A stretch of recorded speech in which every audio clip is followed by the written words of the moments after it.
when and if இந்த இரண்டையும் நீங்கள் கரெக்டாகத்தான் யூஸ் பண்ணுறீங்களா? நிறைய பேர் இவற்றை இன்டர்சேஞ்சபிளி யூஸ் பண்ணுறாங்க. அதாவது வென் வர வேண்டிய இடத்துல இஃப் வர வேண்டிய இடத்துல வென், இந்த மாதிரி.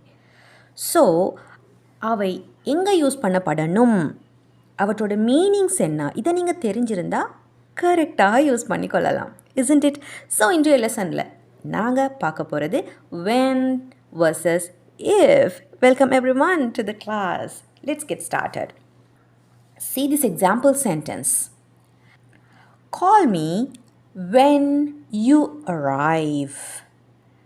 Call me when you arrive. Next one. Call me if you arrive.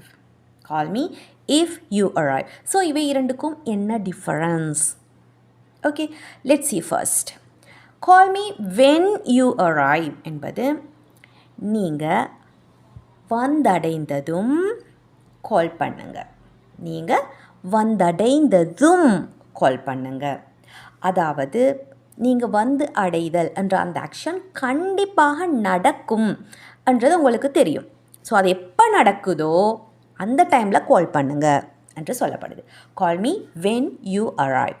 Let's see some more example sentences using when. Okay. We'll eat when dad comes home. We'll eat when dad comes home. So அப்பா வீட்டுக்கு வந்ததும் சாப்பிடுவோம். So அவர் வருவது எங்களுக்கு கண்டிப்பாக தெரியும், வருவார் என்பது தெரியும். ஆனால் எப்போ வருவாரோ அப்போ சாப்பிடுவோம்.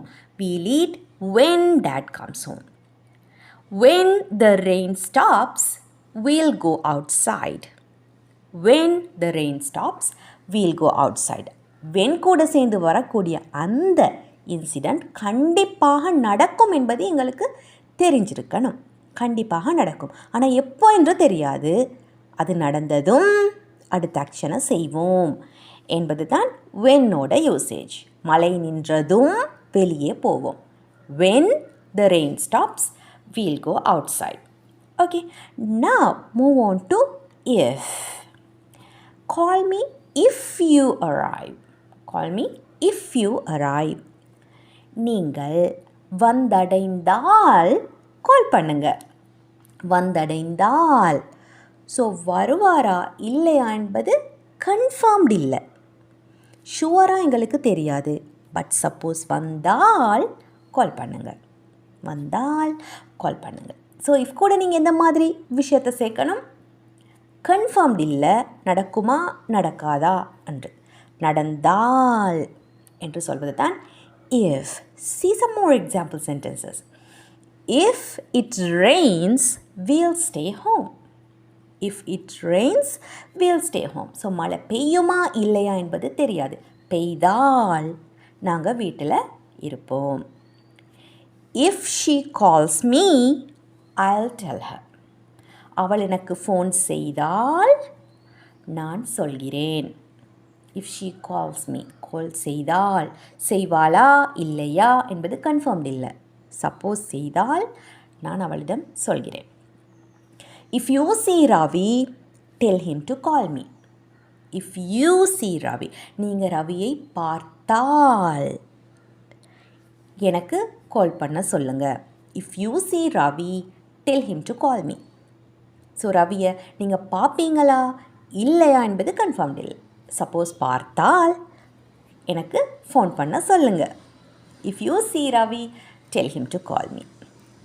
Now, it's very clear, isn't it? இப்போ நாங்கள் பார்க்க போவது அவற்றோட சென்டென்ஸ் ஸ்ட்ரக்சர்ஸில் காமனாக விடக்கூடிய mistakes. Okay, say this sentence. I will call you when I will arrive. I will call you when I will arrive. This is wrong. You should say, I will call you when I arrive. When I arrive. Look at the next one. If it will rain, we will stay home.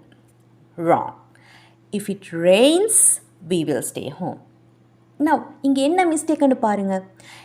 If அல்லது when இது இரண்டுடனும் சேர்ந்து வரக்கூடிய, அதை தொடர்ந்து அதோடையே இணைந்து வரக்கூடிய சென்டென்ஸில் நீங்கள் future tense use பண்ணக்கூடாது. ஓகே, ஸோ இது ஃப்யூச்சரை பற்றி தான் நாங்கள் பேசுகிறோம் இந்த இடத்துல. மழை பெய்தால் வீட்டிலேயே தங்குவோம். ஃப்யூச்சரை பற்றி தான் பேசப்பட்டாலும் இஃப் வென் கூட சேர்ந்து நீங்கள் சொல்லக்கூடிய அந்த கண்டிஷன் அதை நீங்கள் சிம்பிள் ப்ரெசண்ட்டில் தான் யூஸ் பண்ணணும். ஸோ அதுக்கு நீங்கள் கொடுக்கக்கூடிய ரிசல்ட், அதாவது இது நடந்தால் இதை செய்வோம் என்று சொல்லக்கூடிய அந்த சென்டென்ஸை நீங்கள் ஃப்யூச்சர் டென்ஸில் சொல்லணும். We will stay home. I will call you. When என்று சொல்லி simple present.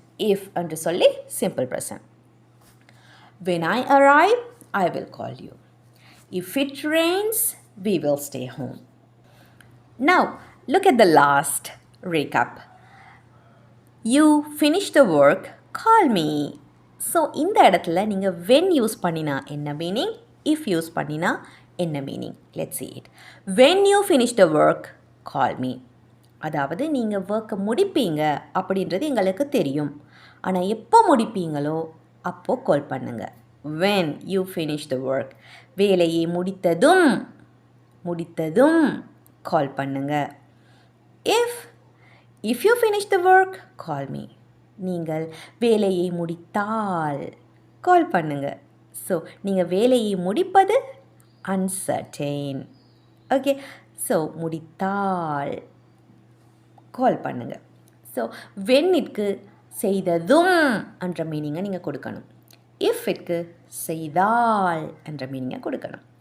Now, use them in your English conversations to talk English fluently and clearly. Let's meet again with another lesson. Till that, take care.